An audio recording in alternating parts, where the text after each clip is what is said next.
আসসালামু আলাইকুম বাংলাদেশ। কি অবস্থা আপনাদের সবার? আশা করি সবাই অনেক ভালো আছেন। তো আপনাদের সকলকে স্বাগতম জানাই রাহাত টেকজোনের সম্পূর্ণ নতুন একটি আরটিজি নিউজে। আজকেও আপনাদের জন্য অনেক দুর্দান্ত কিছু খবর রয়েছে, তাই আশা করব যে ভিডিওটি পুরো দেখবেন, আর ভালো লাগলে লাইক করে দিতে ভুলবেন না। আর ভালো না লাগলে, নিতান্তই যদি ভালো না লাগে, লাইক বাটনের পাশে ডিসলাইক বাটনটি আপনাদের জন্য উপস্থিত। অবশ্যই ডিসলাইক করার পর কমেন্টে জানান যে কেন ডিসলাইক করেছেন, যাতে আমি সেই জায়গাটি আরও ভালোভাবে প্রস্তুত করতে পারি।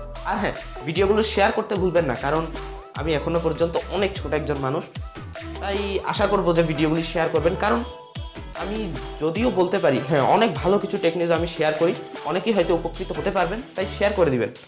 আর হ্যাঁ, চ্যানেল নতুন হলে কি করতে হয়, সাবস্ক্রাইব করে ফেলুন আর বেল আইকনটি অন করে দিন, যাতে আমাদের ভিডিওর সকল নোটিফিকেশন আপনাদের কাছে আপলোড হওয়া মাত্রই চলে যায়। তো চলুন কথা না বাড়িয়ে আজকে আরটিজি নিউজ আমরা শুরু করি। তো বাংলাদেশের বাজারে আগামী 20 তারিখ লঞ্চ হতে যাচ্ছে ইনফিনিক্স হট 11s। খুবই গরম ফোন, দেখা যাক প্রাইসটা কতটা গরম রাখতে পারে ইনফিনিক্স। এখানে রয়েছে একটি ফুল এইচডি প্লাস রেজলিউশনের IPS LCD panel, 90 hertz refresh rate, 5000 mAh এর ব্যাটারি,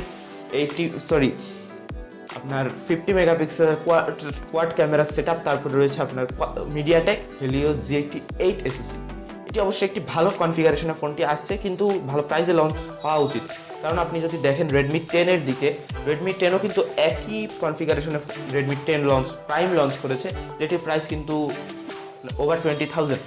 তো এটা ভালো হয়নি, আশা করবো যে ইনফিনিক্স এই কাজটা করবে। এছাড়াও বাংলাদেশের বাজারে আরও একটি ফোন লঞ্চ হতে যাচ্ছে আগামী মাসে, সেটি হচ্ছে Oppo Reno 6 series. Oppo Reno 6 এর একটি ফোন আসতে যাচ্ছে, যেটি 4G ফোন। আগামী মাস নভেম্বরের 4 তারিখ এই ফোনটি লঞ্চ হবে, এবং অবশ্যই ভালো। এটাতে 64 মেগাপিক্সেলের কোয়াড ক্যামেরা রয়েছে, অ্যামোলেড ডিসপ্লে রয়েছে, 120 হার্টজের রিফ্রেশ রেট রয়েছে, তারপরে সেলফি ক্যামেরা রয়েছে 44 মেগাপিক্সেলের, তারপরে আর কি লাগে, 5000 mAh এর ব্যাটারি রয়েছে। অবশ্যই একটি ভালো ফোন, কিন্তু প্রাইসটা কি সেটাই এখনো পর্যন্ত জানা যাচ্ছে না। বলা যাচ্ছে প্রাইসটা ওভার 35,000 হতে পারে, কিন্তু যদি এতটা প্রাইসে আসে তাহলে মনে হয় না এতটা ভালো হবে। কারণ যদি ওভার 35,000 ধরি, তাহলে আপনার রিয়েলমি জিটি মাস্টার এডিশন রয়েছে 34,000 টাকায়। তো দেখা যাক তারা কি প্রাইসে লঞ্চ করে। এটার প্রসেসরের মধ্যে রয়েছে কিন্তু কোয়ালকম স্ন্যাপড্রাগন 720G। দেখা যাক কি প্রাইসে আসে। আজকের গরম খবর, নকিয়া প্লাস আইফোন, বুঝতে পারছেন না হয়তো, নকিয়া ভার্সেস আইফোন, নকিয়া 3310 অনেক শক্ত একটি ফোন, অনেক মানে বুঝতে পারেন অনেক শক্ত। কিন্তু কালকে আমি এই নিউজটা দিতে পারিনি, কারণ হচ্ছে কালকের ভিডিওটা প্রায় 11 মিনিটের উপরে উঠে গিয়েছিল, তাই আমি এই নিউজটা কালকে শেয়ার করিনি, আজকে শেয়ার করে দিচ্ছি। মানে আইফোন আর নোকিয়া 3310 আইফোন 13 প্রোর সাথে এটি ড্রপ টেস্ট হয়েছিল। একটা ড্রপ টেস্টের মাধ্যমে এটি পরীক্ষা করা হয়েছিল আইফোন কতটা শক্ত এই ফোনটির থেকে। তো এই ফোনটিকে বিট করে দিয়েছে আইফোন 13 প্রো। হ্যাঁ, পিছনের যে অংশ সেটা পুরোপুরি নষ্ট হয়ে গেছে, একদম ক্র্যাক হয়ে গেছে, কিন্তু সামনের দিকে একটু ক্র্যাক হলেও আইফোন কিন্তু ভালোভাবেই চলছিল। তো এটি অবশ্যই ভালো ব্যাপার, কারণ আইফোন এতটা ডিউরেবল আছে যে আপনি যদি পড়ে যায়, মানে পেছনের অংশ যদিও ভাঙে তাও কিচ্ছু হবে না। তো এটা অবশ্যই ভালো ব্যাপার। তো আইফোন অনেক ভালো কাজ করছে এটাই বলবো, কিন্তু USB Type-C রাখা উচিত। আইফোনের কথাতেই যখন আসলাম, তো আইফোনের ইভেন্ট রয়েছে কালকে, অ্যাপলের ইভেন্ট রয়েছে, আনলিস্ট ইভেন্ট, যেখানে লঞ্চ হবে ম্যাকবুক 14 আর ম্যাকবুক 16 গো, যেখানে চিপসেট হিসাবে থাকবে আইফোনের brand new M1X bionic M1X chipset এটিতে থাকবে, এবং খুবই M1 এর সাকসেসর হতে M1 অনেক ভালো একটি চিপসেট ছিল, এবং M1X হচ্ছে এটি সাকসেসর। এবং ম্যাকবুক 40 মানে ম্যাকবুক যে লঞ্চ হবে সেটি অনেক স্লিম একটি মানে ল্যাপটপ হতে যাচ্ছে, এবং এতে একটা নচ থাকবে, অর্থাৎ ক্যামেরার জন্য হয়তো একটা নচ দিয়ে দিবে। এখন নচটা দেখতে আমার মনে হচ্ছে ওয়াটার ড্রপ নচ যেগুলো থাকে সেরকম একটি নচ। দেখা যাক, যদি আসে অবশ্যই আপনারা জানতে পারবেন। তো এটাও কালকেরই একটি নিউজ ধরতে পারেন, কারণ অনেকগুলো নিউজই কালকে অনেক নিউজ ছিল, তাই আজকে একটু নিউজ দিয়ে দিচ্ছি। সেটি হচ্ছে মানে এই Q3-তে যে আপনার স্মার্টফোন শিপমেন্ট হয়েছে, সেই স্মার্টফোন শিপমেন্টের একটা রিপোর্ট এসেছে অ্যাকর্ডিং টু ক্যানস্টার।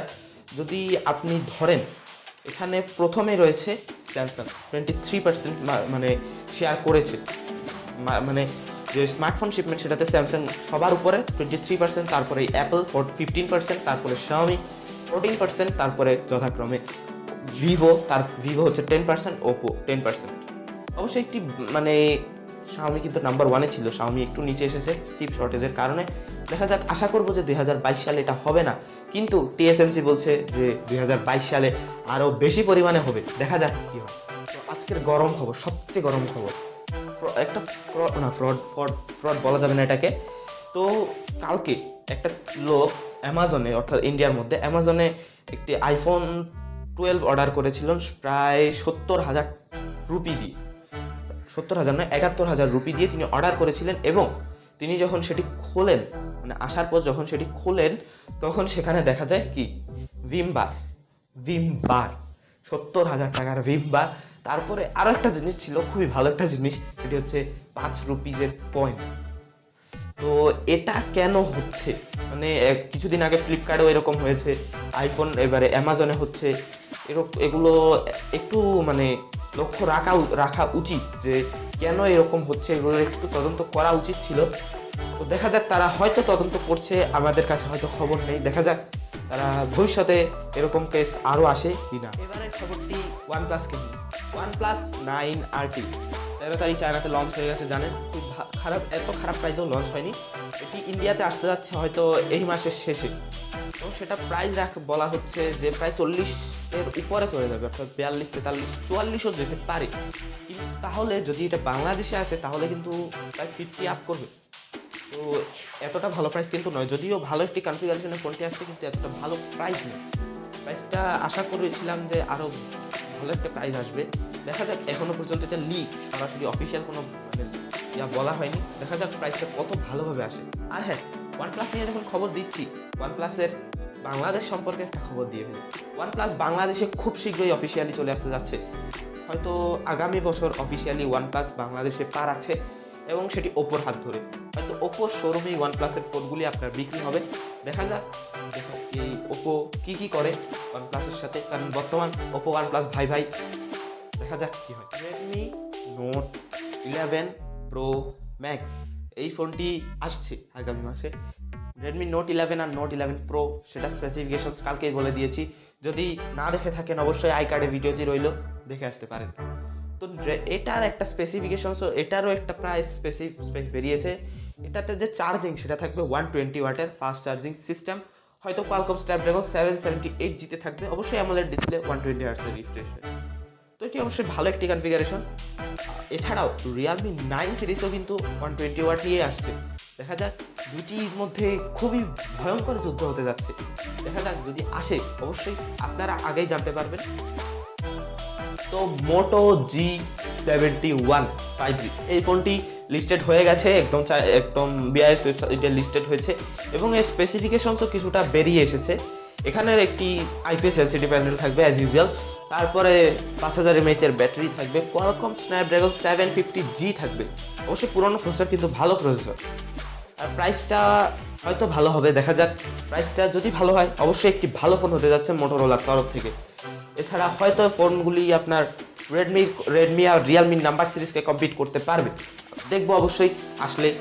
তো এই ছিল আমাদের আজকের টেক নিউজ। আশা করবো যে নিউজগুলি অনেক ভালো লেগেছে। ভালো লাগলে একটি লাইক করে দিন, আর ভালো না লাগলে ডিসলাইক বাটনটি আপনাদের জন্য সব সময়ের মতোই রয়েছে। আর হ্যাঁ, এবার বলে দিচ্ছি, আজকে কিন্তু দেখেছেন যে ভিডিওটি 6টার সময় আপলোড হয়ে গেছে। তো আশা করবো যে প্রত্যেক দিনই 6টা থেকে 8টার মধ্যে আমি ভিডিওগুলো আপলোড দিয়ে ফেলবো। দেখা যাক। তো আমি চলে আসবো আর আমি গেলাম আপনাদের জন্য সম্পূর্ণ নতুন একটি ভিডিও নিয়ে। Till then, stay home, stay safe, and make your own world of technology. Assalamu alaikum.